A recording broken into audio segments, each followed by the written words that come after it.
Hello everyone, welcome to my channel. मैं हूं सोनम और आप देख रहे हो अपना विद्यालय यूट्यूब।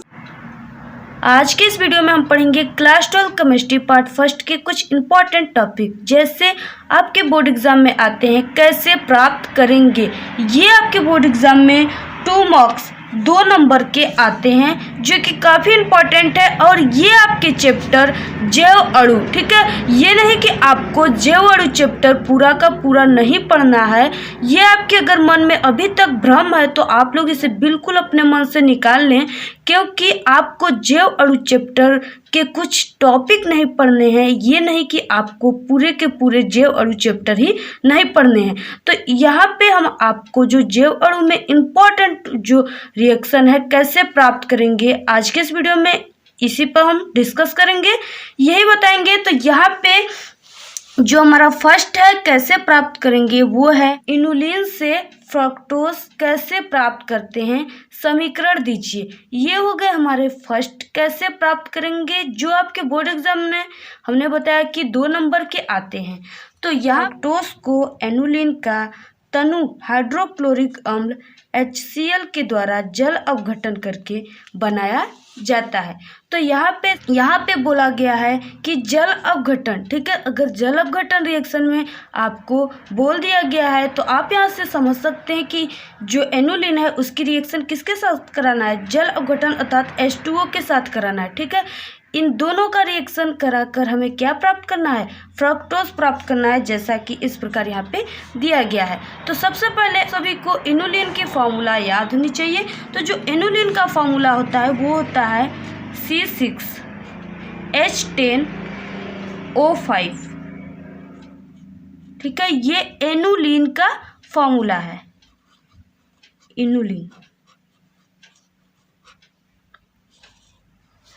यहाँ पे हम इसको इस प्रकार कर दिए कोष्टक में, और यहाँ पे हमने n लगा दिया। यहाँ पे हमने n क्यों लगाया इसे भी हम आपको बताएंगे। फिर उसके बाद यहाँ पे जल अपघटन बोला गया है, तो यहाँ पे हमने बताया कि H2O लेते हैं, तो हमने यहाँ पे H2O ले लिया और H2O के भी आगे यहाँ पे स्मॉल n को लगा दिया। फिर उसके बाद यहाँ पे हमने रिएक्शन करने के लिए एरो तीर के निशान को लगाते हैं, और यहाँ पे बोला गया है कि हाइड्रोक्लोरिक अम्ल HCl, ठीक है, HCl। तो हम HCl तनु HCl का प्रेजेंट कर देंगे, उपस्थिति कर देंगे।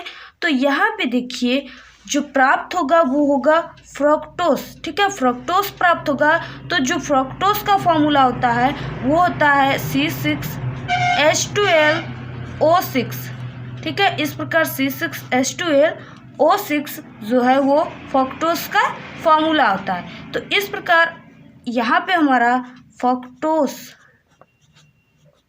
प्राप्त हो गया, ठीक है। तो यहाँ पे देखिए जो हमने N लगाया हुआ है, इसका अर्थ ये हो गया कि एनुलिन, ठीक है, इनुलिन की जितनी अधिक मात्रा लेंगे और उसमें जितना अधिक जल अपघटन कराएंगे, आपको उतनी ही अधिक मात्रा में क्या होगा, फ्रक्टोज प्राप्त होगा। तो यहाँ पे हमने N इसलिए लगाया कि आप अधिक से अधिक मात्रा में इनुलिन की मात्रा ले सकते हैं और H2O का, और अधिक से अधिक मात्रा में आप फ्रक्टोज प्राप्त कर सकते हैं, ठीक है।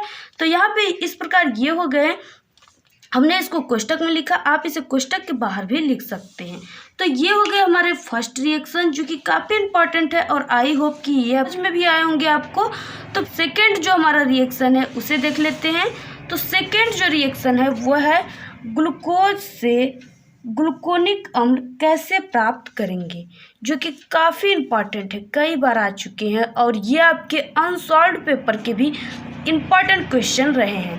तो यहाँ पे ग्लूकोज से ग्लूकोनिक अम्ल कैसे प्राप्त करेंगे, इससे पहले कि आप लोग देखिए वीडियो के लिंक को ज़्यादा से ज़्यादा शेयर किया करिए। आप अपने व्हाट्सएप ग्लूकोज की, ठीक है, ग्लूकोज की अभिक्रिया टालेन अभिकर्मक के साथ कराने पर ग्लूकोनिक अम्ल प्राप्त होता है।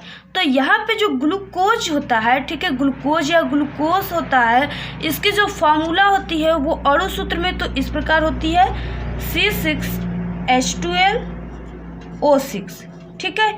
ये हो गए, देखिए जो ग्लूकोज होता है और फ्रक्टोज, इसके फार्मूला बिल्कुल एक जैसे होते हैं, ठीक है। तो ये हो गए ग्लूकोज के फार्मूला जो कि अणु सूत्र में है। अगर इसको हम संरचना सूत्र में लिखें तो ये इस प्रकार इसके फार्मूला लिखे जाते हैं, CHO ठीक है, CHO, फिर उसके बाद CHOH का 4 किस प्रकार आया, हम इन सभी बातों को आपको समझाएंगे। तो यहाँ पे CH2OH, ठीक है। तो देखिए यहाँ पे हमने बताया ये किसकी फार्मूला है, ग्लूकोज की फार्मूला है, ठीक है।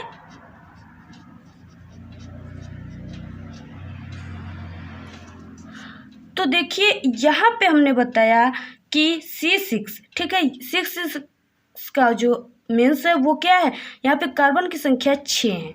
तो यहाँ पे आप देख सकते हो कि इस फॉर्मूले में ये भी फार्मूला जो है वो ग्लूकोज का है, जो कि संरचना सूत्र है, इसमें भी 6 कार्बन की संख्या होनी चाहिए।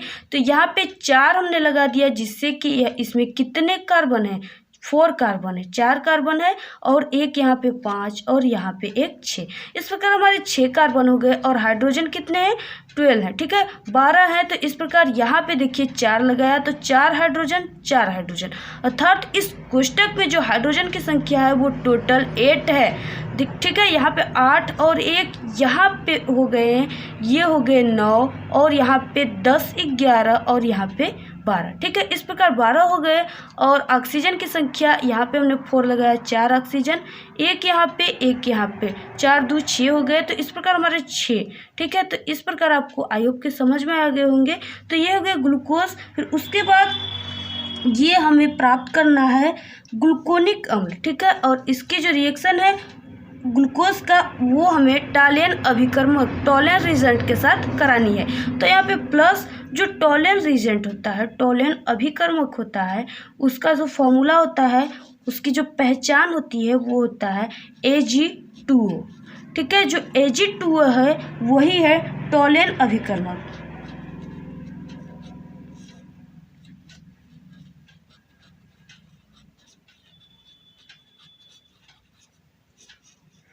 तो ये हो गए टॉलेन अभिकर्मक। फिर उसके बाद इस प्रकार एरो लगाते हैं, तीर के निशान, और ये क्या प्राप्त होगा, तो ये प्राप्त होगा ग्लूकोनिक अम्ल, ठीक है। किस प्रकार प्राप्त होगा, तो यहाँ से देखिए जो ये ऑक्सीजन है, ठीक है, यहाँ पे जो ये ऑक्सीजन है ये इसके साथ ऐड हो जाएगा। तो जब इसके साथ ये ऐड हो जाएगा, जुड़ जाएगा, तो ये एक नए तत्व का निर्माण कर लेगा, वो होगा COOH, ठीक है। क्योंकि जो ये ऑक्सीजन है वो कहाँ जुड़ गया, यहाँ पे जुड़ गया, और ये H यहाँ पे जुड़ गया, ठीक है। इसलिए यहाँ पे देखिए, यहाँ पे एक ऑक्सीजन पहले से प्रेजेंट है और एक ऑक्सीजन यहाँ पे जो है वो भी यहाँ पे चले आए हैं। तो इस प्रकार ये COO और यहाँ पे एक H, ठीक है। इस प्रकार COOH। फिर उसके बाद यहाँ पे एकल बांध लगाते हैं, और जो बाकी जो का तो लिख देते हैं। तो यहाँ पे जो भी बच्चे हैं उनको इस प्रकार हमने लिख दिया है। तो जो ये हमारा फॉर्मूला प्राप्त हुआ, ठीक है, COOH और एकल बांध, फिर उसके बाद CHOH का 4, फिर उसके बाद एकल बांध CH2OH। तो ये जो फॉर्मूला प्राप्त हुआ वो क्या है, ग्लूकोनिक अम्ल है।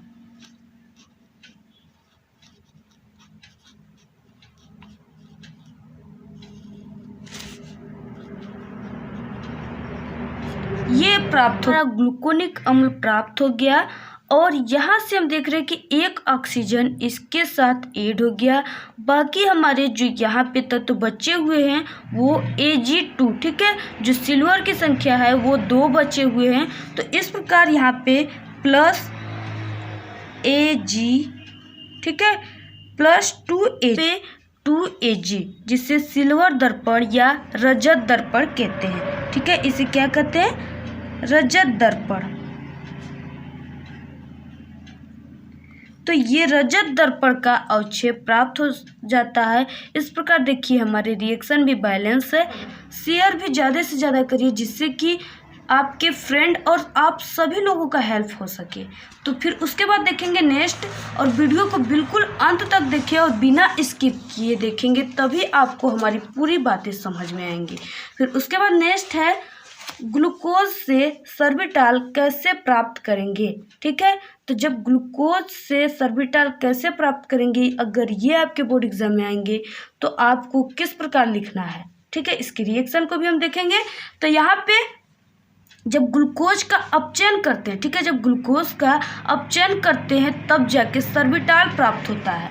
तो यहाँ पे उत्प्रेरक H2 और कैटेलिस्ट H2 और Na ग्लूकोज को सर्बिटाल में अपचयित कर देते हैं। तो यहाँ पे हम देखेंगे, सबसे पहले तो ग्लूकोज के फॉर्मूला को लिखेंगे और वो भी संरचना सूत्र को लिखेंगे। आप सभी को संरचना सूत्र आई होप के समझ में आ गए होंगे, तो यहाँ पे मुझे बताने की ज़रूरत नहीं है। CHOH का 4 एकल बंध CH2OH, ठीक है। यहाँ पे ये हो गए ग्लूकोज, ठीक है। फिर उसके बाद यहाँ पे H2 और Ni, H2 और Ni, फिर ये H2 और Ni उत्प्रेरक हैं, ठीक है, कैटेलिस्ट हैं। इससे जब रिएक्शन होते हैं अर्थात ग्लूकोज के अपचयन होते हैं तब जाके सर्बिटाल प्राप्त होते हैं।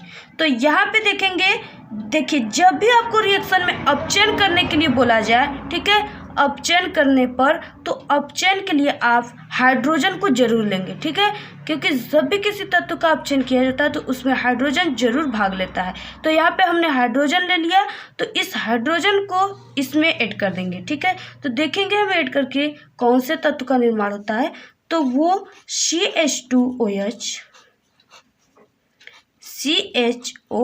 का 4 और यहाँ पे एकल बंध CH2OH। तो ये जो हमारे तत्व प्राप्त हुए ये सर्बिटाल है। ये क्या है? सर्बिटाल।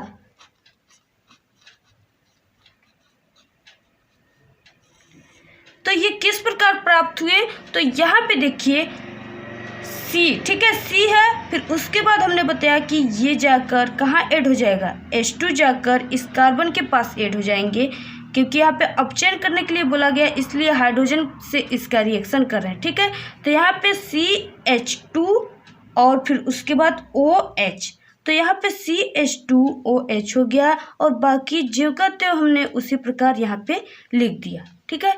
तो ये हो गया ग्लूकोज से सर्बिटाल, जो आपके बोर्ड एग्जाम में जरूर आएंगे, पक्का है कि आएगा। और ये अनसॉल्व्ड का बहुत ही मोस्ट इम्पॉर्टेंट रिएक्शन है जैव अणु चैप्टर का। आप इन जितने भी हमने 3 रिएक्शन बताए, इन तीनों रिएक्शनों को आप लोग बिल्कुल इतनी अच्छे से पढ़ लीजिए कि आपको बिल्कुल बोर्ड एग्जाम देने के लिए आप तैयार हो जाएं, ठीक है। तो काफ़ी इंपॉर्टेंट क्वेश्चन है, आप सभी इन जितने भी रिएक्शन है तैयार कर लें। और आप हमारे अपना विद्यालय यूट्यूब चैनल पे क्लास 12 के ऑल सब्जेक्ट की स्टडी कराई जाती है। आप अगर अभी तक आपको नेमिंग रिएक्शन, ठीक है, केमिस्ट्री के नेमिंग रिएक्शन और भी इम्पोर्टेंट रिएक्शन आपको नहीं आता, तो आप हमारे अपना विद्यालय यूट्यूब चैनल पे सभी प्रकार के इम्पॉर्टेंट पार्ट फर्स्ट और सेकंड के इम्पॉर्टेंट क्वेश्चन जो आपके केमिस्ट्री में चैप्टर वाइज न्यूमेरिकल है, उन सभी न्यूमेरिकल को भी बता दिया गया है। आप हमारे चैनल पर जाकर देख सकते हैं। और बाकी हमारे अपना विद्यालय यूट्यूब चैनल पर क्लास 12 के ऑल सब्जेक्ट की स्टडी कराई जाती है, आप वीडियो देख सकते हैं। आपको वीडियो कैसा लगा? अगर वीडियो पसंद आए तो प्लीज़ वीडियो को लाइक करें, चैनल को सब्सक्राइब करें, शेयर करें, कमेंट करना ना भूलें। Thank you, all the very best, bye bye.